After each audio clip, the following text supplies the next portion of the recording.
BJP MLA Raghunandan Rao వ్యాఖ్యలపై BRS AP అధ్యక్షుడు తోట చంద్రశేఖర్ కౌంటర్ ఇచ్చారు. తనపై ఆయన చేసిన ఆరోపణలను కొట్టిపారేశారు. చిల్లర రాజకీయాల కోసమే నిరాధార తప్పుడు ఆరోపణలు చేస్తున్నారని తోట విమర్శించారు. బీఆర్ఎస్ బహిరంగ సభ నుంచి మీడియా అటెన్షన్ డైవర్ట్ చేయడానికే పనికి మాలిన ఆరోపణలు చేస్తున్నారని మండిపడ్డారు. రఘునందన్ రావు చేస్తున్న ఆరోపణలు నిజమైతే ఆ సర్వే నెంబర్ భూమిలో 90% తననే తీసుకోమని, మిగిలిన 10% మాత్రమే తనకు ఇవ్వమని చెప్పాలన్నారు.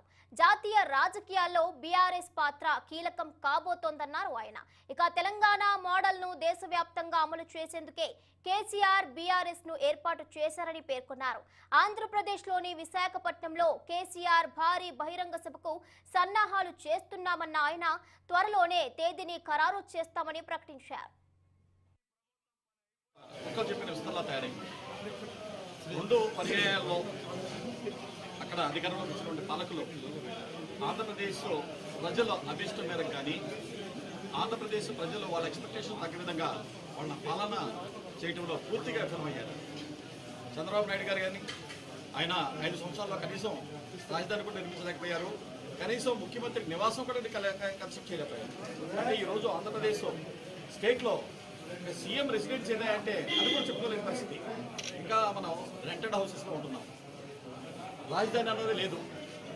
ఇండస్ట్రియల్ గ్రోత్ ఆగిపోయింది, పెట్టుబడులు ఆగిపోయాయి, నిరుద్యోగ సమస్య బాగా పెరిగిపోయింది, కులాల కుప్పట్లు ఎక్కువైపోయాయి.